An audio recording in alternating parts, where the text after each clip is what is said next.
다 같이 자리에서 일어나셔서 하나님의 말씀 받겠습니다. 봉독해 드리겠습니다. 그 터진 사람들이 두루다니며 복음의 말씀을 전할세 빌립이 사마리아 성에 내려가 그리스도를 백성에게 전파하니 무리가 빌립의 말도 듣고 행하는 표적도 보고 한 마음으로 그가 하는 말을 따르더라. 많은 사람에게 붙었던 더러운 귀신들이 크게 소리를 지르며 나가고 또 많은 중풍병자와 못 걷는 사람이 나으니 그 성에 큰 기쁨이 있더라. 아멘. 26절부터 28절까지입니다. 주의 사자가 빌립에게 말하여 이르되 일어나서 남쪽으로 향하여 예루살렘에서 가사로 내려가는 길까지 가라 하니 그 길은 광야라. 일어나 가서 보니 에디오피아 사람 곧 에디오피아 여왕 간다게의 모든 국고를 맡은 관리인 네시가 예배하러 예루살렘에 왔다가 돌아가는 길에 수레를 타고 선지자 이사야의 글을 읽더라. 아멘.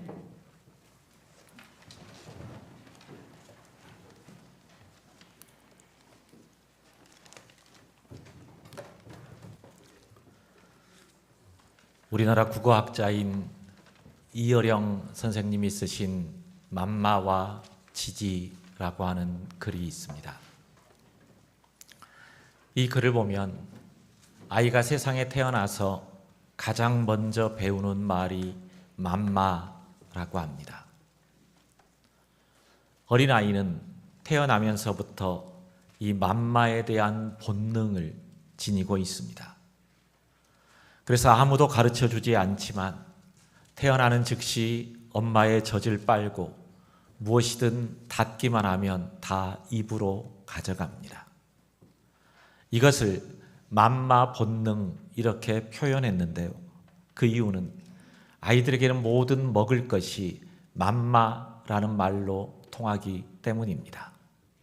엄마 젖도 맘마고 이유식도 맘마고 밥도 맘마고 과일도 맘마입니다. 입으로 들어가는 모든 것이 다 맘마입니다.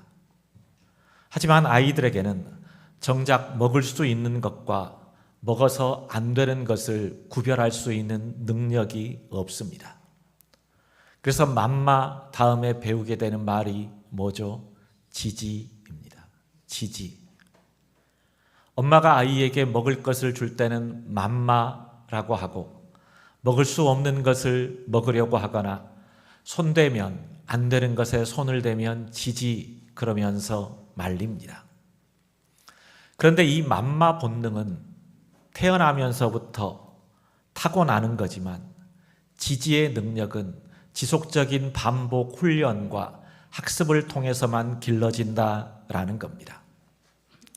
만약 어린아이가 맘마만 알고 지지를 모른다면 그 아이는 위험에 방치된 것과 똑같습니다. 왜냐하면 언제 무엇을 맘마로 잘못 알고 먹었다가 무슨 사고를 당할지 알 수 없기 때문입니다. 하지만 계속되는 반복과 훈련을 통해서 지지를 알고 깨우치면 그 아이는 건강하게 자라갈 수 있게 됩니다. 그런데 생각해보면 이것은 어린아이들에게만 해당되는 게 아니라 우리 모두에게도 똑같이 해당됩니다. 우리 안에는 내가 하고 싶은 것, 내가 갖고 싶은 것, 또 내가 원하는 것을 추구하는 맘마 본능이 있습니다. 반대로 하면 안 되는 것, 가져서는 안 되는 것을 깨닫게 하는 지지 능력이 있습니다. 이 두 가지가 균형을 잘 이룰 때에만 사람다운 삶을 살아갈 수가 있게 됩니다. 만약 어떤 사람이 평생 동안 맘마만 추구하면서 살아간다면, 즉 다른 사람에 대해서 배려할 줄도 모르고 자기 기분과 감정에 따라서 자기 하고 싶은 것만을 하면서 살아간다면 주변에 있는 모든 사람들에게 피해를 끼칠 겁니다. 그렇기 때문에 우리는 반드시 지지를 배우고 훈련해서 이 두 가지가 균형과 조화를 잘 이룰 수 있어야 됩니다. 그런데 이 맘마와 지지 이 두 가지만 있으면 안 됩니다. 그 다음에 한 가지가 더 있어야 되는데 그게 뭐냐고 하면 해야 할 것을 하라라는 겁니다. 만마와 지지의 단계를 거치고 나면 이번에는 마땅히 해야 할 일을 가르치는 하라의 단계로 넘어가야 됩니다. 그래서 내가 하고 싶지 않은 일이라도, 하기 싫은 일이라도 사람답게 살아가기 위해서는 반드시 필요한 것들을 우리는 자녀들에게 가르칩니다. 거짓말하지 말아야 된다. 정직하게 살아야 된다. 성실해야 된다. 책임감을 가져야 된다. 형제끼리 서로 싸우지 말아야 된다. 수많은 것들을 가리키면서 이제 이 하라라는 명령을 통해서 사람은 함께 살아갈 수 있는 성숙한 인간으로 변화되어져 갑니다. 그런데 하나님과 우리와의 관계도 이와 똑같습니다. 하나님께서는 때에 따라서 우리가 원하고 필요로 하는 만마를 아낌없이 주십니다. 하지만 우리가 잘못된 길로 걸어가거나 잘못된 욕망을 가지고 살아갈 때는 지지라고 하시면서 우리를 말리십니다. 그러나 이 유아기적인 단계가 지나고 나면 그 다음에는 하나님께서 우리가 마땅히 해야 할 일들을 하라고 가르치십니다. 그래서 하지 말아야 할 것을 하지 않는 것이 믿음의 시작이라면 마땅히 해야 할 일을 하는 것을 믿음의 완성이다라고 말할 수 있습니다. 오늘 우리가 읽은 본문을 보면 이 사실을 알 수 있습니다. 주님께서 승천하시기 직전 제자들에게 남긴 명령은 예루살렘과 온 유대와 사마리아와 땅끝까지 이르러 내 증인이 되라, 복음의 증인이 되라라는 거였습니다. 그런데 오순절 성령 강림 이후에 초대교회는 폭발적인 부흥과 성장을 이루었지만 사도들은 예루살렘 너머로 나가려고 하지 않았습니다. 그래서 하나님은 강제로 스데반의 순교를 통해서 초대교회를 흩어버리십니다. 이렇게 흩어진 사람들 가운데 빌립이라고 하는 사람이 사마리아를 찾아가서 복음을 전하게 됩니다. 이것은 굉장히 놀라운 일입니다. 본래 유대인들은 사마리아 사람들과 상정조차 하지 않을 뿐만 아니라 그들과 대화도 나누지 않습니다. 어느 정도였는가 하면 예루살렘에서 이제 갈릴리를 가기 위해서는 사마리아 지역을 통과하면 빠르고 쉽게 갈 수 있습니다. 그런데 유대인들은 그 사마리아 지역을 지나가기 싫으니까 먼 길로 험한 산지를 돌아서 다녔습니다. 그 정도로 유대인들은 사마리아인들을 경멸했고 사마리아인들 역시 유대인들을 경멸했습니다. 그러다 보니까 예수님께서 승천하시면서 제자들에게 예루살렘과 온 유대와 사마리아와 땅끝까지 이르러 내 복음의 증인이 되라고 명령하셨지만 제자들이 선뜻 예루살렘을 떠나지 못했던 이유가 바로 이 사마리아라고 하는 장애물이 가로막고 있었기 때문입니다. 그런데 바로 이 사마리아에 빌립이 복음을 전하기 위해서 들어갑니다. 사실 빌립의 이런 행동은 굉장히 무모해 보입니다. 왜냐하면 이 일로 인해서 같은 유대인들에게조차도 비난받을 것이 분명하고 또 사마리아인들은 유대인인 빌립을 상대조차 해주지 않을 것이 불을 보듯이 뻔했기 때문입니다. 하지만 빌립은 주저하지 않고 사마리아로 갑니다. 왜 그랬을까요? 그 이유는 땅끝까지 이르러 내 증인이 되라는 주님의 명령을 따르기 위함이었습니다. 만일 빌립이 자기가 하고 싶은 것, 즉 만마만을 추구하는 사람이었다면 굳이 사마리아를 가려고 하지 않았을 겁니다. 하지만 빌립이 사마리아로 간 것은 주님의 명령을 따라서 이것은 내가 마땅히 해야 할 일이라고 생각했기 때문에 이제 사마리아를 찾았습니다. 그리고 그런 빌립을 통해서 사마리아의 복음이 전해지게 되자 놀라운 일이 벌어집니다. 5절부터 8절을 보면 빌립이 사마리아 사람들에게 복음을 전하자 그들이 빌립이 전하는 복음을 듣고 믿게 됩니다. 또한 귀신이 떠나가고 중풍병자가 나았고 걷지 못하는 사람이 걷는 기적이 일어나면서 그 성에 기쁨이 넘치게 되었습니다. 아무도 예상하지 못했던 일이었고 아무도 상상하지 못했던 일이었습니다. 절대로 그런 일은 일어날 수도 없고 일어나서도 안 된다라고 생각했는데 빌립이 이제 주님의 명령을 따라 사마리아 성에 가서 복음을 전하자 이 놀라운 일이 일어났고 그 기쁨이 성 안에 넘치게 되었습니다. 그리고 이어지는 26절을 보면 성령님께서는 이번에 빌립을 광야로 인도하십니다. 만약 빌립이 사마리아 성을 떠나지 않고 그곳에 계속 머물러 있었다면 그는 그 사마리아에서 영적인 지도자로 존경을 받으며 편안한 삶을 살아갈 수 있었을 겁니다. 그런데 성령님께서는 빌립을 그 사마리아를 떠나 아무도 없는 광야길로 데리고 가십니다. 그리고 그 과정에서 에디오피아 내시를 만나게 됩니다. 27절과 28절을 보면 빌립이 만난 사람은 에디오피아 여왕 간다게의 신하로서 에디오피아의 재정을 책임지고 있는 고위 관리였습니다. 그가 예배하기 위해서 예루살렘에 왔다가 에디오피아로 돌아가는 중에 마차에서 이사야 선지자의 글을 읽고 있었다는 것을 보면 그는 하나님에 대해서 깊은 관심을 가진 사람이라는 것을 알 수 있습니다. 그런데 빌립과 이런 에디오피아 내시의 만남은 겉보기에는 아무 문제가 없어 보이지만 그 내막을 들여다보면 굉장히 놀라운 일입니다. 에디오피아 사람은 그 당시 유대인들이 경멸했던 이방인입니다. 유대인들이 하루에 3번 드리는 기도가 있습니다. 그 기도의 시작을 이렇게 합니다.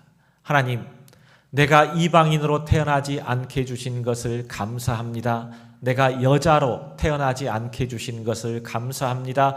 내가 죄인으로 태어나지 않게 해주신 것을 감사합니다. 이렇게 기도가 시작됩니다. 그러니까 이방인과 여자와 죄인들은 유대인들과 절대 함께 할 수 없는 사람들입니다. 그런데 그 이방인과 유대인 빌립이 만납니다. 더군다나 에디오피아라고 하는 이 말은 검게 그을린 피부라고 하는 뜻을 가지고 있습니다. 그러니까 이 에디오피아 내시는 흑인입니다. 흑인. 에디오피아 내시는 이방인이었으면서도 동시에 흑인입니다. 그리고 흑인은 더 큰 경멸의 대상이었습니다. 그 이유가 있는데요. 에디오피아라고 하는 말은 히브리어로 쿠시라고 되어 있는데 우리말로 번역하면 구스입니다. 구스. 구스인은 노아의 2번째 아들, 노아의 세 아들 가운데 저주를 받은 함의 후손이었기 때문에 유대인들은 구스인들, 즉 흑인들을 경멸하면서 가까이 하려고 하지 않았습니다. 뿐만 아니라 그 관리는 내시였습니다. 내시란 선천적이든 후천적이든 고자를 의미합니다.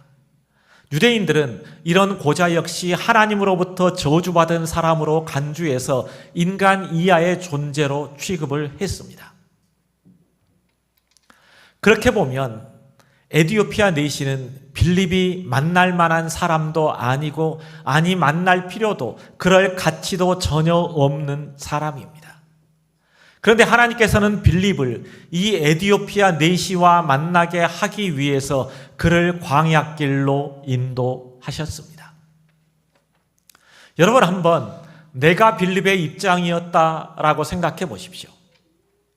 사마리아 성에 머물면 이제부터는 좀 편안하고 안락하게 살아갈 수 있는데 성령님께서 내 마음에 감동을 주셔서 사마리아로부터 70km나 떨어져 있는 광야길로 빌립을 인도해 가십니다. 아마 빌립은 성령님께서 무슨 계획을 가지고 나를 이곳으로 인도하실까? 어떤 목적을 가지고 나를 인도하실까라고 하는 기대를 내심 가졌을 수 있습니다. 그런데 성령님의 인도하심을 따라 딱 도착해 보니 그가 만난 사람은 에티오피아 내시. 그 사람을 만났다는 사실만으로도 인생에 큰 오점을 남길 수 있는 이방인의, 흑인의, 저주받은 함의 후예인 구스인입니다. 그리고 그것도 모자라 내시입니다. 이 사람을 만나게 하기 위해서 성령님께서는 빌립을 광야길로 인도하셨습니다. 얼마나 황당합니까? 만약 내가 그런 상황이었다면 여러분은 어떤 반응을 보이시겠어요? 아마 하나님에게 따질 겁니다. 하나님, 기껏 이것 때문에 나를 이 고생을 시키셨어요? 고작 이 사람 만나게 하려고 나를 이 힘든 광야길로 인도하신 겁니까? 이렇게 반응하는 게 당연합니다. 그런데 빌립의 반응은 전혀 달랐습니다. 27절을 보면 일어나 가서 보니 이렇게 되어 있습니다. 근데 우리말로는 잘 어감이 와닿지 않는데 보았다라고 번역된 헬라어 이두라고 하는 이 단어를 영어 성경에서는 behold라는 감탄사, 보라라고 하는 감탄사로 번역을 하고 있습니다. 빌립은 성령님의 인도하심을 따라서 에티오피아 내시를 만난 이후에 불평하거나 하나님에게 따진 게 아니라 감탄했습니다. 아, 이거였군요. 하나님께서 이 사람을 만나게 하시려고 나를 여기까지 인도하셨군요. 이렇게 하나님의 뜻을 깨닫습니다. 그리고 그 에티오피아 내시에게 하나님의 말씀을 가르쳤고 그에게 세례를 베풀게 됩니다. 이렇게 해서 빌립은 기독교 역사상 최초로 사마리아의 복음을 전한 사람이 되었고 또 이방인에게 가장 먼저 세례를 베푼 사람이 되었습니다. 뿐만 아니라 사도행전 8장 40절을 보면 빌립은 아소도에 나타나 여러 성을 지나다니며 복음을 전하고 가이사랴에 이르니라 라고 말합니다. 빌립은 그곳에서부터 지중해 연안을 따라 계속해서 올라가면서 가이사랴까지 온 이스라엘을 다니며 복음을 전했습니다. 그런 의미에서 사도행전 8장만을 놓고 보면 빌립은 그 어느 누구도 따라올 수 없는 위대한 그리스도인으로 전도자로 살았습니다. 빌립이 이런 삶을 살아갈 수 있었던 이유는 다른 데 있는 게 아니라 자기가 하고 싶은 일을 한 게 아니라 마땅히 해야 할 일을 했기 때문입니다. 하고 싶은 일이 아닌 해야 할 일을 하는 사람, 그가 바로 빌립이었습니다. 주님께 순종하는 마음으로, 주님의 명령에 순종하는 마음으로 마땅히 행해야 할 일을 행할 때 성령님께서 빌립을 통해서 하나님의 놀라운 섭리를 드러내 보이셨습니다. 사랑하는 여러분, 오늘 우리는 해피데이 531 선포식을 했습니다. 우리에게 있어서 전도는 하고 싶은 일은 아닐 겁니다. 그렇죠? 나는 전도가 하고 싶어 미치겠어. 난 전도 못해서 환장하겠어. 이런 분은 아마 우리 교인들 중에 한 분도 없는 줄로 믿습니다. 그죠? 하지만 이 일은 우리가 해야 할 일입니다. 마땅히 해야 할 일. 아니, 당연히 해야 할 일입니다. 참된 믿음은 하고 싶은 것만 하는 게 아니라 내가 구원받은 하나님의 사람으로서 마땅히 해야 할 일을 행하는 데 있습니다. 그래서 우리에게 전도가 중요합니다. 물론 전도라고 하는 것이 부담스럽고 힘들다라고 하는 것을 잘 알고 있습니다. 그래서 그 일을 감당해야 하는 우리에게 마음이 무겁고 또 어떻게 해야 되나라는 걱정이 태산 같은 것이 사실입니다. 하지만 내가 원하지 않는 일이라고 할지라도 그것이 내가 그리스도인으로서 마땅히 해야 할 일이라면, 당연히 해야 할 일이라면, 그리고 그 일이 내가 섬기는 하나님을 가장 기쁘시게 하는 일이라면 우리는 주저하지 않고 할 수 있어야 되고 그 일에 나설 수 있어야 됩니다. 예수님의 경우를 한번 생각해 보십시오. 예수님이 걸어가셨던 십자가의 길은 예수님께서 하고 싶은 일은 아니셨습니다. 하지만 해야 할 일이었습니다. 주님께서 그 해야 할 일을 하셨기 때문에 이제 우리가 구원받은 하나님의 자녀가 될 수 있었던 것처럼, 전도라고 하는 것, 내가 하고 싶은 일은 아닐 수 있지만, 내가 원하지 않는 일일 수 있지만 우리가 꼭 해야 되는 일이라고 하면 주저하지 않고 이 일에 나서고 이 일을 행하실 수 있는 사람이 되시기를 주님의 이름으로 부탁을 드립니다. 그래서 빌립의 삶을 통해서 하나님이 놀라운 일을 행하셨던 것처럼 이번 해피데이 전도를 통해서 하나님께서 저와 여러분을 통해, 우리를 통해 수많은 영혼들을 구원하는 놀라운 생명의 역사를 일으켜 주시기를 주님의 이름으로 간절히 기도드립니다. 이 시간 우리 하나님 아버지의 마음 함께 찬양하시겠습니다.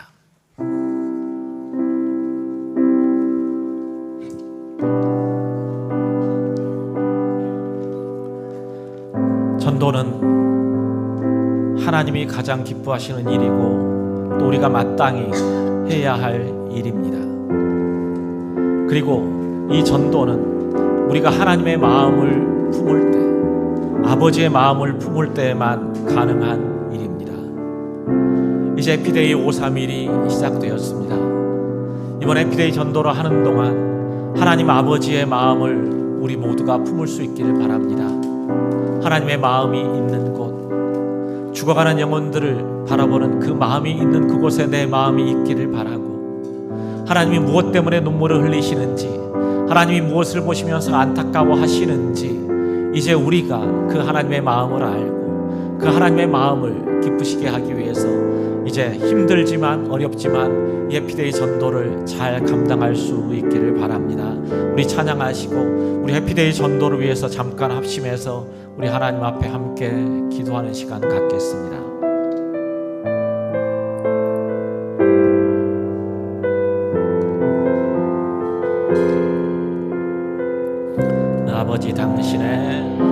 아버지 당신의 마음이 있는 곳에 나의 마음이 있기를 원해요.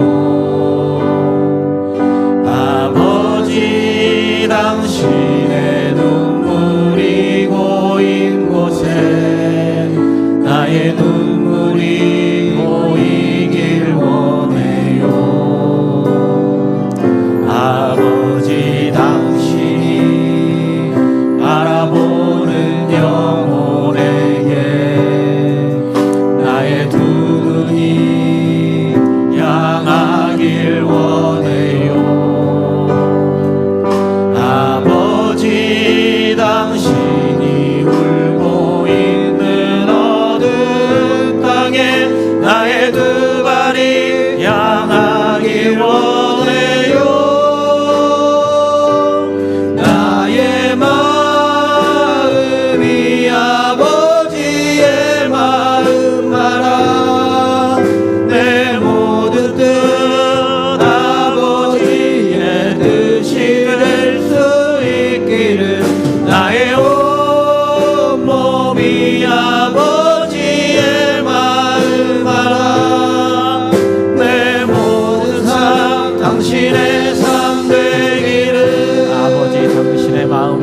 아버지 당신의 마음이 있는 곳에 나의 마음이 있기를 원해요.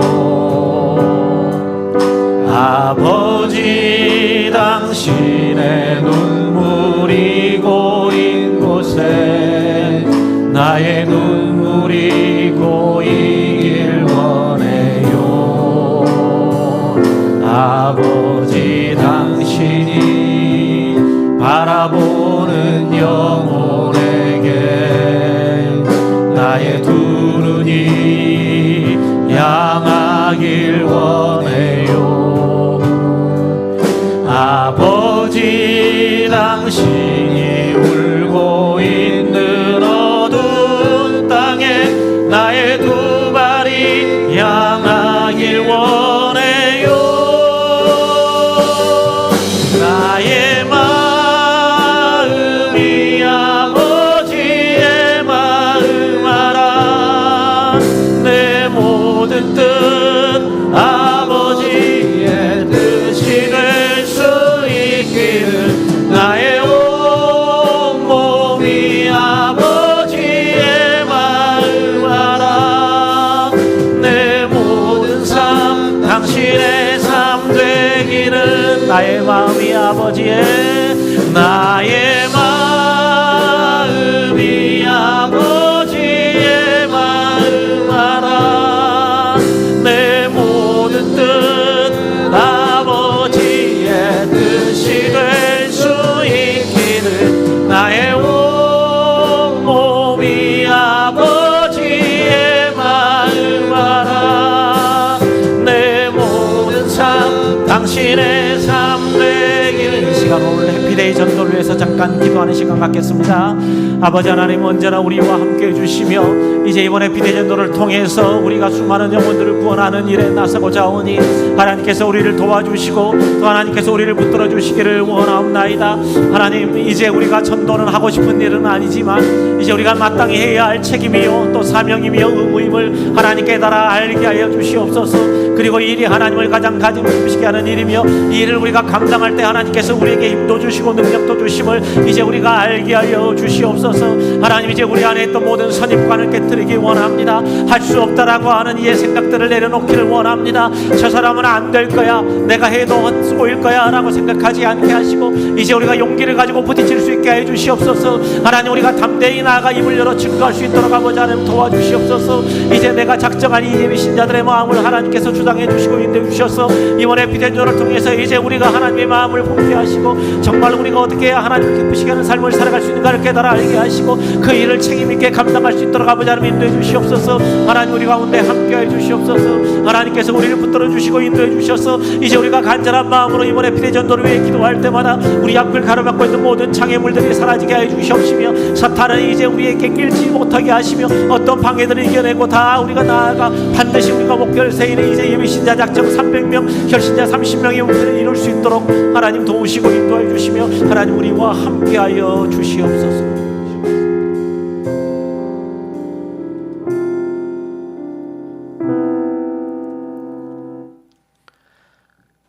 잃어버린 자가 돌아왔을 때 기뻐하며 춤을 추시는 하나님 아버지, 오늘 이 시간 우리가 그 하나님의 마음을 헤아릴 줄 아는 사람, 하나님의 마음을 품은 사람이 될 수 있도록 하나님 우리를 도와주시옵소서. 이제 우리가 해피데이 전도에 나섰습니다. 전도는 내가 하고 싶은 일은 아닐지라도 내가 반드시 해야 할 책임이요 사명임을 이 시간 우리의 마음에 각인시켜 주시기를 원하옵나이다. 벌써부터 어떻게 해야 하나 걱정이 앞서기도 하고 내가 그 사람에게 가서 전도한다고 해서 그 사람이 들으려나, 해도 안 될 텐데 쓸데없는 짓 하는 거 아닌가, 여러 가지 두려움과 주저함이 우리를 가로막지만 이제 나를 믿지 않고 나와 함께 하시는 성령님을 의지하면서 담대히 나아가 입을 열어 복음을 증거할 수 있는 용기를 우리들에게 허락하여 주시옵소서. 그래서 우리가 만나는 모든 사람들에게 하나님의 살아계심을 당당히 선포하게 하여 주시고 이번 기회를 통해서 우리가 단 한 영혼이라도 구원해서 하나님 볼 면목을 가진 사람이 될 수 있게 하여 주시옵소서. 이제 이번 해피데이를 통해서 저희가 예비신자 작정 300여 명, 결신자 30명을 목표로 세웠습니다. 하나님, 이제 우리가 이 목표를 향해 나아갈 때 성령님을 통해서 우리들에게 힘도 주시고 능력도 주셔서 이 목표를 달성할 수 있게 하여 주시옵고 이 예배당 안에 꽉 차 있을 하나님의 자녀들, 또 우리들의 초청을 받아 이 자리에 나올 수많은 사람들을 생각하고 또 믿음으로 기대하면서 우리에게 주어진 이 일들을 잘 감당할 수 있는 우리 모든 울박교회 성도들이 되게 하여 주시옵소서. 이제는 우리 주 예수 그리스도의 은혜와 하나님 아버지의 무한하신 사랑과 성령님의 교통하시고 감동하시는 역사가 땅끝까지 이르러 내 증인이 되라는 주님의 명령을 품고 세상으로 나아가는 우리 모두 위에 지금부터 영원토록 함께하여 주시기를 간절히 축복하며 기도드리옵나이다. 아멘.